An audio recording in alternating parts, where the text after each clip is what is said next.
Malam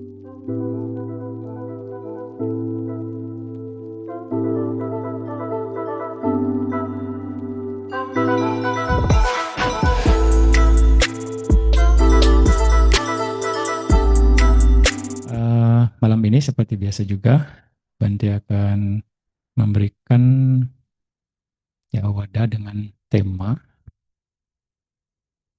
berbuat baik demi kebaikan itu sendiri. Temanya seperti itu. Belakangan sering Bante singgung tentang hal tersebut karena ini penting buat kita, khususnya bagi para praktisi spiritual, khususnya para pencari kebenaran, ya, untuk mengerti hakikat dari berbuat baik itu sendiri. Itu apa tujuannya? Kita harus bisa memahami itu. Ya. Bante sebelumnya akan bercerita dari Paca Bhumika Sutta Samyutta Nikaya. Ini tentang batu dan mentega. Ya, perbedaan tentang batu dan mentega secara ilmiah. Dan saat itu Buddha menetap di Nalanda, di kebun mangga Pawarika. Nah, seorang kepala desa, putra Asibandaka, berkata kepada Buddha bahwa Brahmana dari barat yang membawa pot air, lalu pemakai parfum wangi-wangian, yang menyucikan penggunaan air, pemuja api, mengakhiri upacara kematian dengan cara mengangkat orang mati itu ke atas dan membawanya keluar, memanggil namanya, dan hal ini dipercaya untuk mempercepat orang mati itu ke alam surga. Ya, jadi ada satu kelompok yang percaya kalau dia pakai parfum wangi dan dia dia misalnya menggunakan air suci lah atau pemuja api, dan ketika ada acara kematian dia ngangkat orang mati itu, ada tradisi tertentu gitu, ke atas dan membawanya keluar, dibopong istilahnya ya, dan memanggil namanya, dipanggil-panggil yang nama itu sudah meninggal, dan dipercaya orang mati itu cepat ke alam surga, katanya seperti itu. Dan Sang Buddha sebagai orang suci yang telah merealisasi pencerahan sempurna dapat membawa semua makhluk di dunia ini ke alam berbahagia di alam surgawi. Katanya orang-orang suci, ya saat itu Buddha ya, Buddha bisa membawa orang ke alam surga. Gitu. Nah, atas pertanyaan tersebut, Buddha bertanya dengan perumpamaan dua buah. Perumpamaan yang patut kita renungkan setiap saat, sehingga tidak tergoda oleh fasilitas maupun ancaman dari para penjual agama, para kepercayaan religius. Ya, ada dua perumpamaan, yaitu perumpamaan batu dan mentega. Jadi Buddha memberikan itu. Nah, misalnya seseorang melemparkan batu karang yang amat besar ke dalam sebuah kolam air yang sangat dalam, kemudian ada kumpulan orang bergerombol bersama dan berdoa serta memujinya, dan melakukannya dengan merangkapkan kedua tangan ke atas misalnya sambil beranjali dan berkata, naiklah batu karang yang baik. Ya, naiklah batu karang yang baik, mengambanglah ke tepi batu karang yang baik, mengambanglah ke tepi batu karang yang baik. Pokoknya terangkatlah, ngapunglah ngapung gitu. Mungkinkah karena doa-doa, karena pujian yang dilakukan dengan penuh hormat, dengan merangkapkan kedua belah tangan ke atas, menyebabkan batu karang yang amat besar dan berat itu naik ke atas dan mengembang ke tepian? Ya. Lalu Asibandaka itu menjawab, enggak mungkin itu terjadi. Mau diapa-apain juga.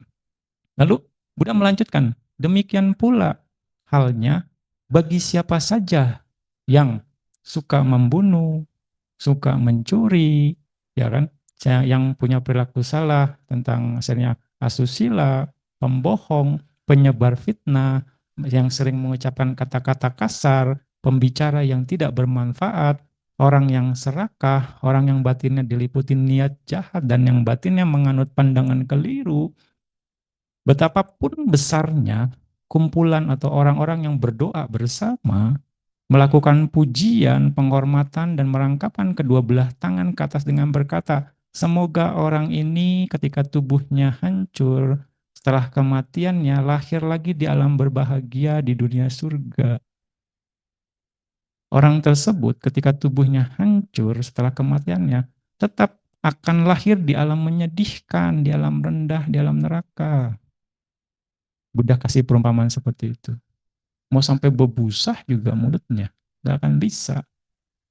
Ya. Nah, misalnya lagi, seseorang ya, menyelam membawa guci berisi mentega. Ada pot atau guci isinya mentega atau minyak ke dalam sebuah kolam yang sangat dalam. Udah nyelam. Lalu memecahkan guci tersebut sehingga pecahan guci itu tenggelam, potnya tenggelam. Lalu mentega atau minyaknya mengambang naik ke permukaan air, ya kan karena ringan, massa jenisnya berbeda. Lalu kemudian sejumlah orang yang berkumpul dan bergerombol di tepian itu berdoa serta memujinya dan melakukannya dengan merangkapkan kedua tangan ke atas beranjali dan berkata, turunlah mentega yang baik, tenggelamlah ke dasar kolam mentega yang baik, pergilah ke dasar kolam mentega dan minyak yang baik. Mungkinkah karena doa-doa, pujian yang dilakukan dengan penuh hormat dan merangkapkan kedua belah tangan ke atas, menyebabkan mentega atau minyak itu turun ke bawah dan tenggelam ke dasar kolam? Nah, Sinbandaka menjawab, nggak mungkin itu terjadi. Nah, Sang Buddha melanjutkan, bahwa demikian pula dengan siapa saja yang tidak membunuh, tidak mencuri, tidak berbuat asusila, ya kan? Tidak berbohong, tidak memfitnah, tidak mengucapkan kata-kata kasar, tidak berbicara yang berbicara, menghindari berbicara yang tidak bermanfaat, tidak serakah, batinnya tidak diliputi niat jahat yang batinnya menganut pandangan benar.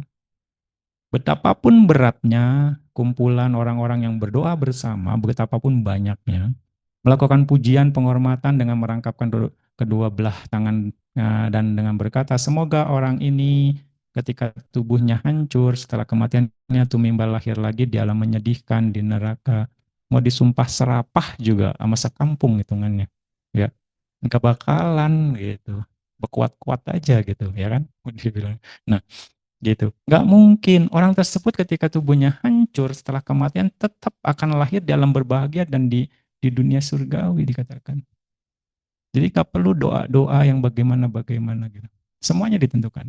Nah, inilah perumpamaan yang digunakan Sang Buddha yang menyebabkan ya putra dari Asibandaka ini akhirnya punya keyakinan terhadap Tiratana. Makanya di dalam Dhamma itu bukan karena kelahiran, bukan karena jabatan, bukan karena kekayaan seorang tinggi atau rendah, tapi karena perbuatan yang dilakukan. Ya kan? Baik melalui pikiran, ucapan, ataupun tindakan jasmani. Orang yang berbuat baik, yang melalui pikiran, ucapan, dan tindakan jasmani itu adalah orang yang tinggi, orang yang bijak, dibilang. Orang yang berbuat buruk melalui pikiran, ucapan, dan tindakan jasmani itu adalah orang bodoh. Jadi dengan perbuatanlah menentukan orang bijak ataupun orang bodoh. Nah, jelas sekali batasan-batasan dhamma itu sendiri. Makanya di sini Bante menyimpulkan bahwa harapan tidak akan terrealisasi apabila tidak didukung oleh perbuatan yang tepat. Ya, jadi sinkron. Harapan tidak akan terrealisasi apabila tidak didukung oleh perbuatan yang tepat. Berbuat baik pasti akan menghasilkan kebahagiaan. Berbuat buruk akan menghasilkan penderitaan. Inilah yang dibilang kama mengkondisikan wipaka yang selaras. Jelas sekali. Ya enggak? Nah, ini yang kita coba kaji sekali lagi. Bante sering kali ini sekarang kali ini ngajak kita mengkaji. Nah, merenunglah lebih ke dalam gitu ke diri kita sendiri. Gimana nih perbuatan baik kita nih? Sudah selaras belum dengan kebaikan itu sendiri? Sudah sinkron belum? Apakah sudah sejalan belum dengan kebaikan itu sendiri? Karena kita sering mengucapkan ini. Idame punyang asawa kayang wahang hotu idame punya nibanasa pacaya hotu gitu kan. Selalu kita beraspirasinya itu. Tapi idame punyangnya bagaimana supaya jadi asawa kayang wahang hotu. Nah, idame punyang kan dengan kebajikan yang saya lakukan ini, asawa kayang wahang hotu bisa mengkondisikan terkikisnya kekotoran batin. Yang bagaimana dulu? Ayo, sinkron nggak ketika Anda berbuat baik? Muatan perbuatan baik Anda mengarah nggak untuk terkikisnya kekotoran batin pada saat itu? Nah, berbuat baik banyak mintanya, banyak harapannya, banyak pamrihnya, gimana kita mau bisa asal kayang wahang ho tuh? Kan gak matching gitu kan. Nah, ya enggak. Berbuat baiknya mungkin dengan kesal, berbuat baiknya dengan serakah, motivasinya tanpa kita sadari, muatan lobanya, muatan dosanya ada, muatan mohanya ada. Bagaimana bisa perbuatan baik itu bisa mengkondisikan asawa kaya wahang ho tuh yang ada nambahin.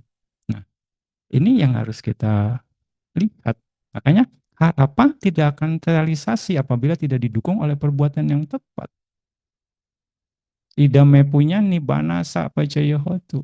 Perbuatan saya itu yang kebajikan yang saya lakukan bisa mengkondisikan pencapaian nibbana. Kalau lanjut ke yang tadi, bagaimana kita bisa nyampe ke nibbana? Kalau terus kita tambahin keinginan, ingin ini, ingin itu dalam motivasi berbuat baiknya. Ya kan? Jadi tanpa disadari kita justru menambah beban kebajikan itu sendiri yang memperkuat kilesa tanpa kita sadari, tapi tujuannya ke sana. Makanya Bante selalu bilang, emang Anda ngerti pencapaian nibbana bagaimana gitu kan? Untuk apa namanya mengingatkan gitu. Kalau enggak kita akan jalan di tempat. Mending kalau jalan di tempat, kalau diem di tempat, jalan kan bergerak masih ya. Kalau diem di tempat gitu, ya kan? Di sini yang harus kita balikin lagi. Idame punyang aswa kayang wahang hotu, idame punya nibbana sa pacaya hotu. Dengan kebajikan saya ini mengkondisikan terkikisnya kekotoran batin atau hancurnya atau menghancurkan atau kehancuran kekotoran batin. Idame punya nibbana sa pacaya hotu. Dengan kebajikan saya ini mengkondisikan pencapaian nibbana. Nah, bagaimana nih kita mempersiapkan kebaikan itu sendiri untuk mengarah ke asawa kaya ya. Yang tadi Bante katakan berbuat baiklah untuk kebaikan itu sendiri. Ya, dengan apa? Ketika kita berbuat baik untuk kebaikan itu sendiri, ini akan menjaga kemurnian dari perbuatan baik itu sendiri. Dan itu akan bebas dari kilesa. Menjaga kemurnian dari kebaikan itu sendiri, yang mana itu akan bebas dari kilesa. Betul enggak? Kira-kira Anda setuju enggak? Ya, berbuat baik dengan murni, berbuat baik dengan tulus salah satunya. Dengan sadar berbuat baik untuk kebaikan itu sendiri. Nah, ada kalimat apa namanya yang lebih lanjutnya lagi. Kilese marento nibanang gacati. Hancurnya kilese marento itu artinya hancurnya kekotoran batin nibanang gacati. Mengarah ke nibana. Kalau kita bisa menjaga kemurnian kebajikan kita, yang mana itu pada saat itu kita bebas dari kilesa. Ketika kita bebas dari kilesa di saat itu, berarti kita sudah menghancurkan kekotoran batin di saat itu. Dan itu akan mengarah ke nibana, nibanang gacati. Ini tugas kita sekali lagi untuk melihat perbuatan yang kita lakukan. Kalau enggak, kita enggak akan sampai-sampai mengarah ke nibana itu sendiri. Anda mau ngomong ribuan kali juga idame punya nibana sapa caya hotu misalnya. Tapi muatan kilesanya tidak dikendalikan saat itu. Kita tidak membuat potensi ya untuk terbebas dari kilesa itu sendiri. Kita hanya ngomong doang, ya kan? Nato, no action talk only. Makanya dikatakan harapan tidak akan terrealisasi apabila tidak didukung oleh perbuatan yang tepat. Sama seperti cerita dari ya mentega dan batu karang ini ceritanya. Gak nyambung, gak sinkron. Nah, di situ. Nah, bagaimana nih berbuat baik untuk kebaikan itu sendiri? Misalnya, ya berbuat baik dengan berbagai cara. Anda berdana, Anda jaga sila, Anda melakukan meditasi. Berdana, ya tujuannya untuk berdana itu sendiri. Apa pengertian berdana? Nah, ini juga sering juga Bante singgung belakangan ini. Anda tujuan dari berbuat baik itu yang kita jaga. Bukan manfaat, bukan efek samping, bukan akibat dari berdana itu atau berbuat baik itu yang Anda terus gaungkan, Anda bahas dana jadi kaya, dana jadi lahir dalam dewa, jaga sila, oh bisa jadi dewa atau bagaimana, meditasi misalnya bisa mencapai jana atau apapun gitu. Tapi bagaimana tujuan dari berbuat baik itu sendiri yang Anda harus jaga, bukan manfaatnya. Pasti manfaat itu akan kita dapat. Tapi tujuan berdana melepaskan keserakahan, pelepasan caga, ya kan? Bagaimana kita melepaskan keserakahan kita saat itu? Kita menjaga kemurnian keserakahan dari keserakahan pikiran kita. Kita harus tahu keserakahan itu bagaimana ciri-cirinya. Ya, itu yang harus kita coba bangun gitu. Yang harus kita terus, misalnya Anda berdana, dana makan misalnya, nanti dilihat bantinya ngambil nggak makanan saya. Misalnya gitu kan. Padahal kan makanannya udah dilepas buat bantenya. Berarti udah makanan bantenya kan. Nggak diambil. Nah, bagaimana? Aduh, bantenya nggak doyan makanan saya. Makanan saya lagi yang dibahas.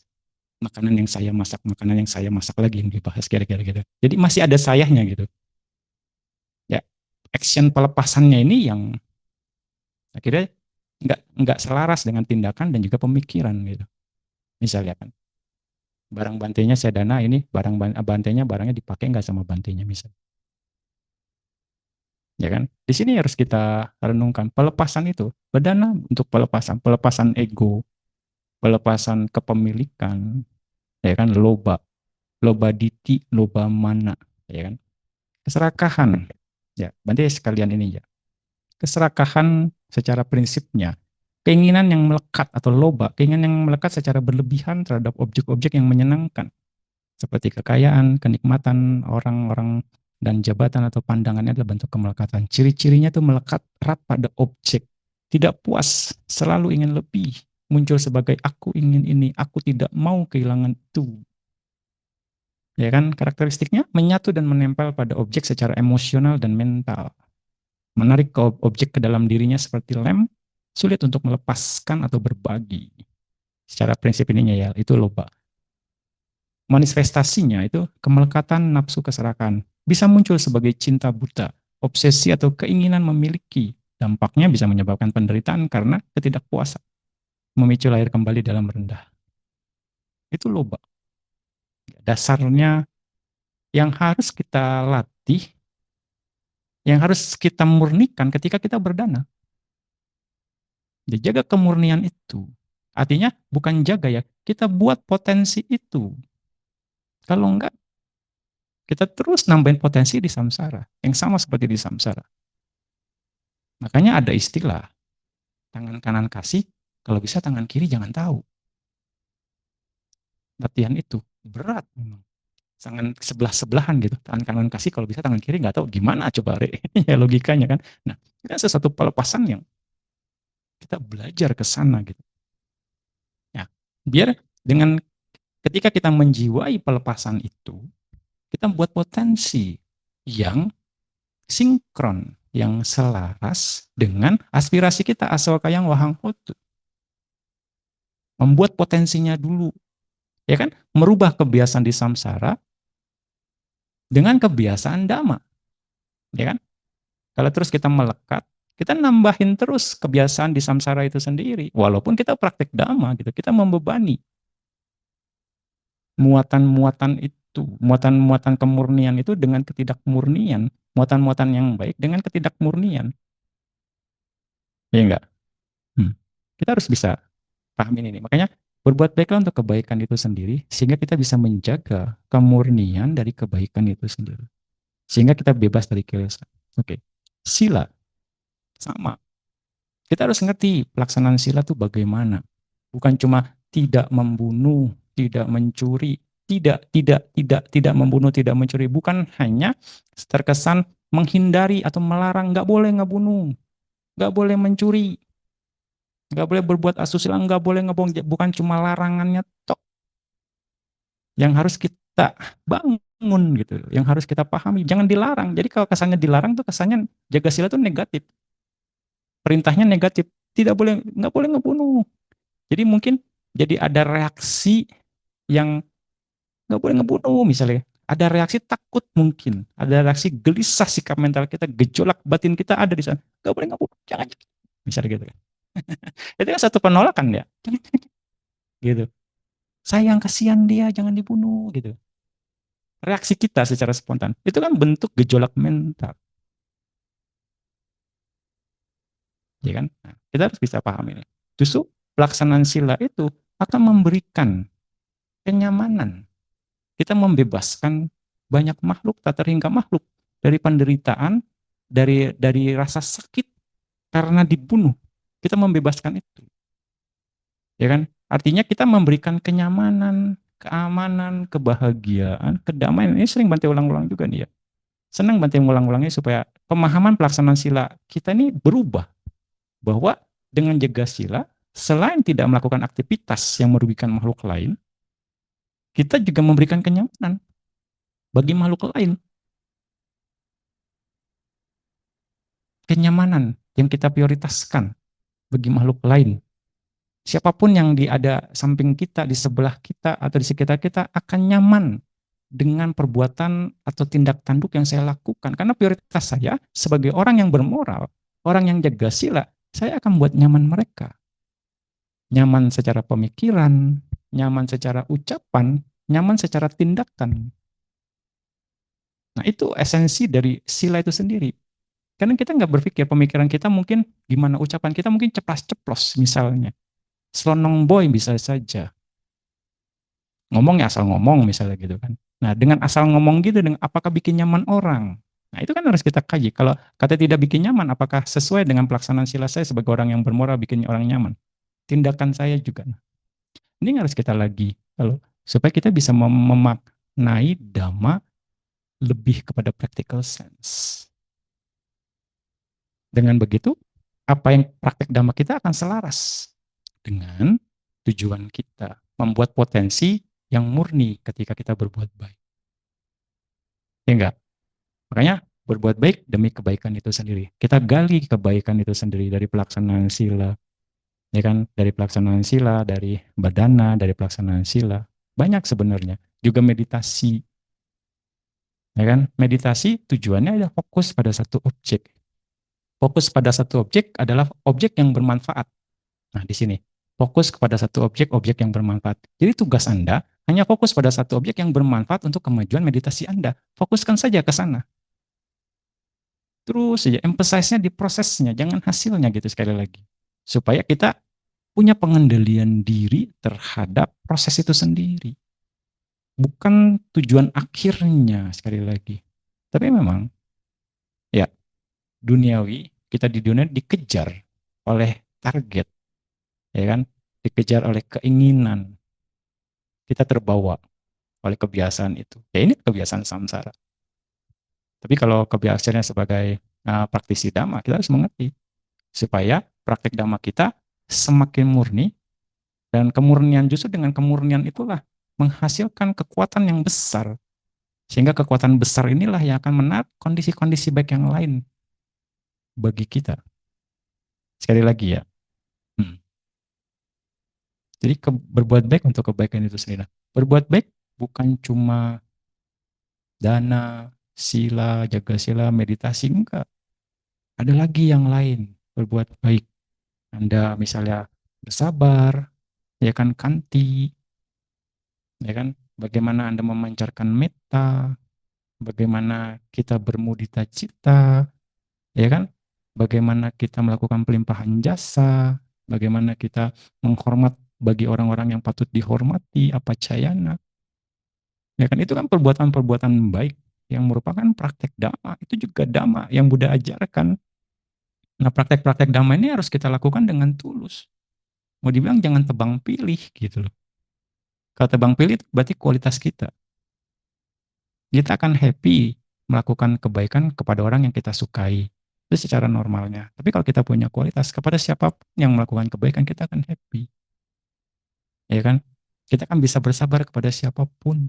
Kita akan bisa bermudita cita kepada siapapun yang melakukan kebaikan. Perkara orang itu suka atau kita tidak suka gitu. Nah, kan kualitas kita dalam praktek. Sehingga kita menjaga kemurnian itu sendiri. balik lagi. Contohnya juga kayak hmm, praktek sada sekali lagi. Bagaimana mempraktekkan sada supaya memurnikan pikiran? Sekali lagi, sada diterjemahkan sebagai keyakinan. Bagaimana tuh keyakinan kita yang tulus, berbuat baiknya dengan penuh keyakinan tulus. Wirya, tekun. Ya, bagaimana kita mempraktekkan pancabala nih. Ya, pancabala juga bisa kita praktekkan sekali lagi. Itu sebagai bagian dari dhamma. Wirya, ya ketekunan. Tekun yang bagaimana? Mungkin orang akan bilang tekun untuk mendapatkan sesuatu hasilnya. Ya, terkonsep sama kehidupan duniawi. Kita sudah terdogma. Tekun untuk mendapatkan hasilnya. Ada sesuatu yang harus saya capai. Tapi secara wirya, secara dhamma, tekun untuk apa? Menjadi lebih baik. Secara kualitas batin. Itu targetnya. Menjadi lebih baik. Pikiran yang buruk yang ada, itu harus dikurangin, dikikis. Pikiran buruk yang belum ada, jangan dimunculkan. Nah, pikiran baik yang belum ada, dimunculkan. Menjadi kuat. Pikiran baik yang sudah ada, itu diperkuat, dipertahankan dan diperkuat sampai maksimal. Nah, ini kan berarti Buddha mengajarkan untuk jadi lebih baik dalam berbagai aspek. Tapi dari sisinya, wirianya adalah untuk menjadi lebih baik secara kualitas batin. Gitu. Ya, enggak? Menjadi lebih baik itu ketekunan dan dalam palingnya wiri ya. Hmm. Sati mengarahkan ke hal-hal yang baik. Kita mengingat, kita mengerti, kita menyadari hal-hal yang baik sati. Hmm. Ya, kita harus tahu yang positif, yang mana, yang bermanfaat, yang bagaimana. Kita tahu, kita sadar, kita arahkan ke sana. Ya, samadhi, fokus pada hal-hal yang baik, keterpusatan pikiran pada hal-hal yang baik. Nah, itu samadhi. Kita bisa ke sana. Lalu panya, mengerti hal-hal yang baik yang dilakukan. Mengerti ini harus dilakukan. Mengerti ini perlu dilakukan. Panya. Sehingga semua faktor yang lain akan mengikuti panya, sada, wirya, sati, samadhi.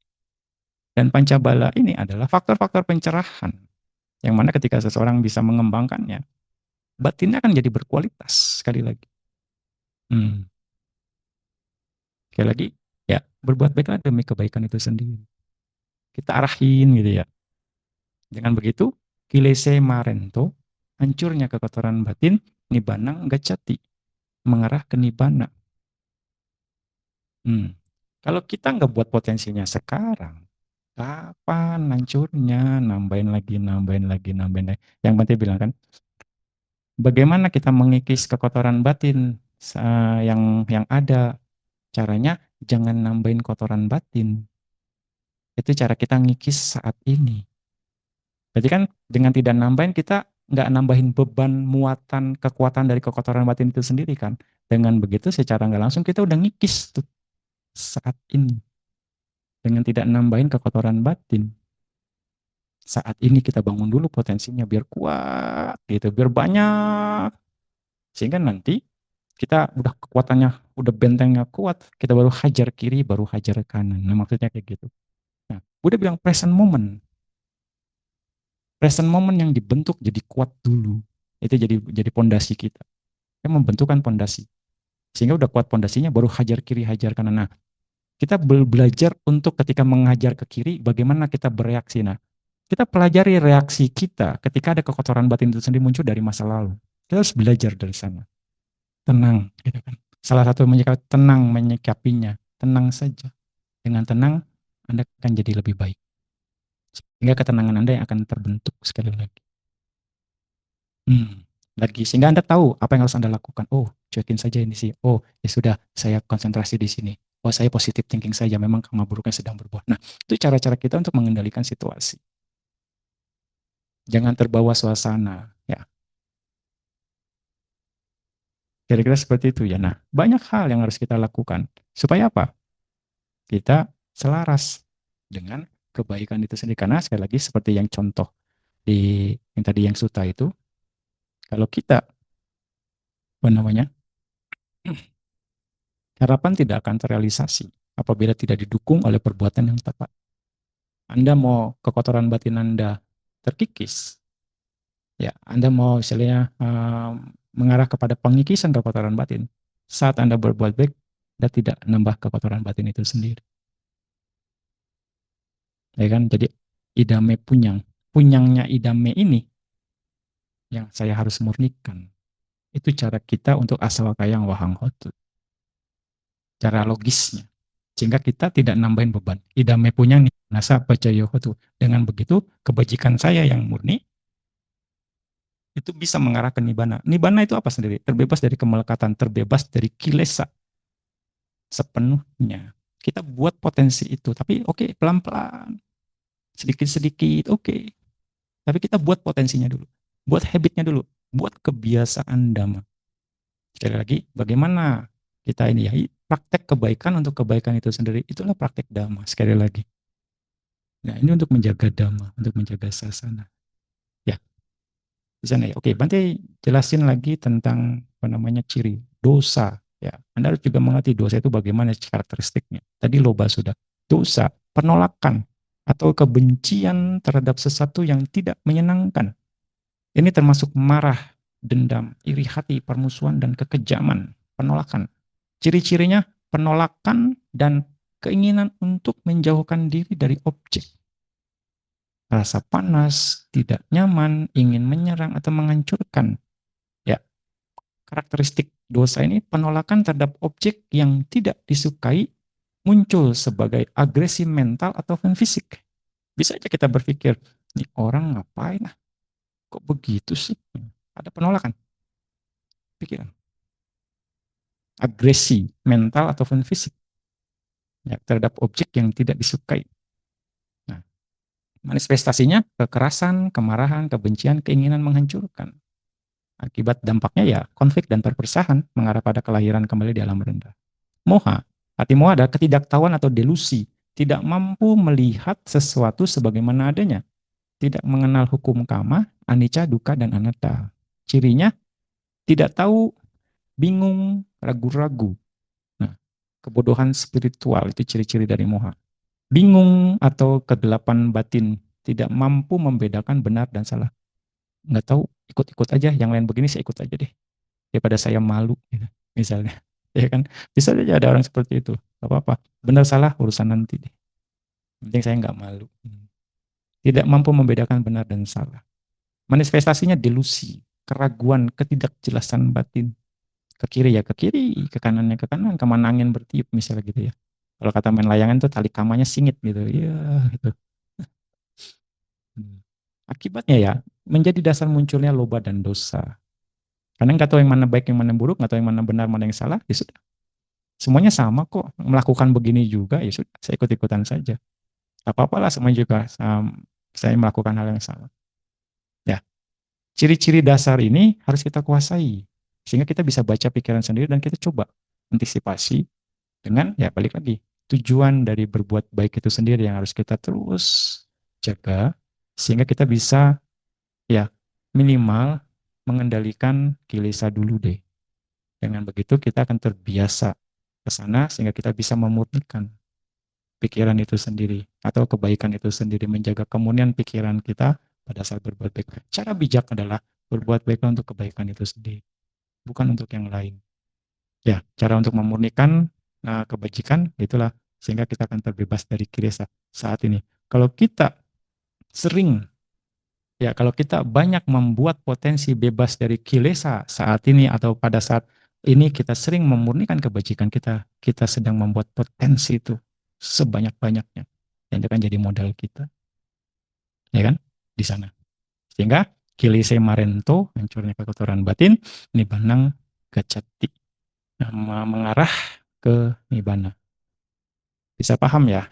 Ya, semoga ya dengan kondisi-kondisi baik yang terus kita kondisikan dengan baik ya dengan kebajikan-kebajikan yang telah dilakukan dan sila samadhi panya yang merupakan praktek dhamma mengkondisikan kondisi baik terkondisi dengan baik ya kita bisa tumbuh setiap saat menjadi tercerahkan dan sempurna dan terbebas dari penderitaan samsara mencapai mariasasi nibbana. Sadu, sadu, sadu.